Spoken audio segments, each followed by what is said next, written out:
ওয়াজের মধ্যে সমস্ত ধরনের নোংরা কথা, গালিগালাজ, অপবাদ, অপমান সব হচ্ছে নারীকে কেন্দ্র করে।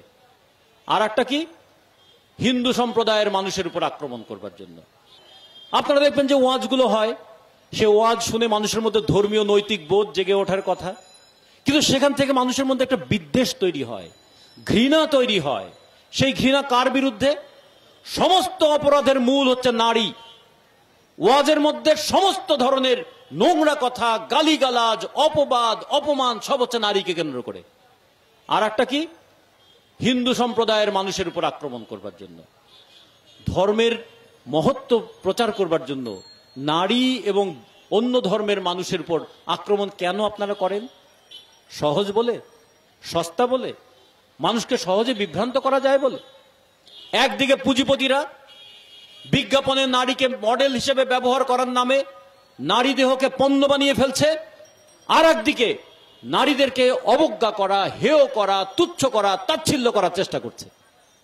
অথচ কত আগে বেগম রোকেয়া বলেছিলেন, গরুর গাড়ি যেমন কিংবা যে কোনো গাড়ি, দুটো চাকা যদি সমান না হয় এবং দুটো চাকা যদি সমান গতিতে না চলে তাহলে গাড়ি চলবে না।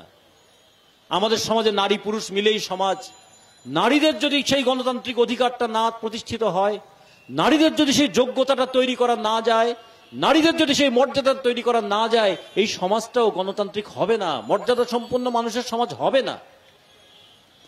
তাহলে একদিকে উন্মাদনা, আর একদিকে মাদক, আর অন্যদিকে মাস্তানি। মাদক, মৌলবাদ এবং মাস্তানি, এই তিন ময়ের কবলে আমাদের গোটা যুব সমাজকে আচ্ছন্ন করে ফেলার চেষ্টা করা হয়েছে। তার বিরুদ্ধে লড়বে কে? তার বিরুদ্ধে লড়াই করবে কারা? কোন উদ্দেশ্যে লড়াই করবে? কোন স্বপ্ন নিয়ে লড়াই করবে? কোন হাতিয়ার নিয়ে লড়াই করবে? এই প্রশ্নগুলো 1984 সালে আমরা যেমন বলেছিলাম, সেই প্রশ্নের জবাব এখনো আমাদের প্রতিদিন বারবার আমাদের দিতে হয়।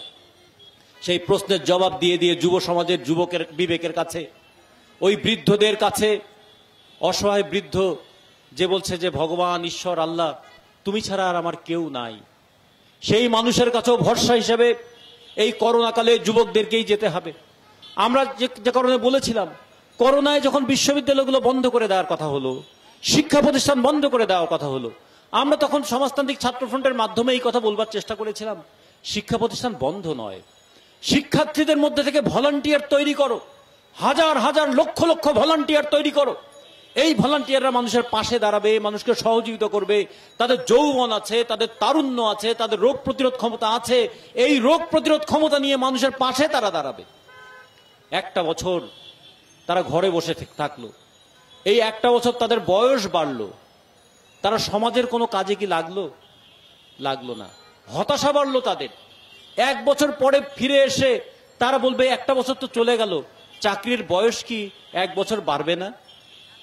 কিংবা জীবন থেকে একটা বছর যে হারিয়ে গেল, এই বছরের মূল্যায়নটা আমি কেমন করে পাবো?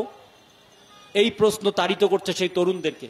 কিন্তু যদি রাষ্ট্র এরকম হতো, এই যুবক তরুণদেরকে সমাজের যে কোনো ক্রাইসিসে পাশে লাগাতো, যুবকরা বলতো যে আমার যৌবনের শ্রেষ্ঠ সময়টা আমি মানুষের পাশে, মানুষের বিপদে, মানুষের জন্য কাজ করেছিলাম, আমার জীবনের এটা শ্রেষ্ঠতম অর্জন।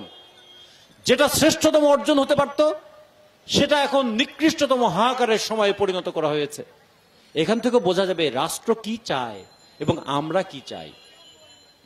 আমরা চাই মানুষের মর্যাদা, আমরা চাই মানুষের অধিকার, আমরা চাই মানুষের কর্তব্য, এবং আমরা চাই মানুষের একটা সম্মানজনক ভূমিকা। সেই চাওয়ার রাস্তায় সবচেয়ে আগে, সবচেয়ে এগিয়ে থাকবে কারা? সবচেয়ে আগে এগিয়ে থাকবে তরুণ যুবক ছাত্ররা। সবচেয়ে অগ্রসর হবে তো তারাই।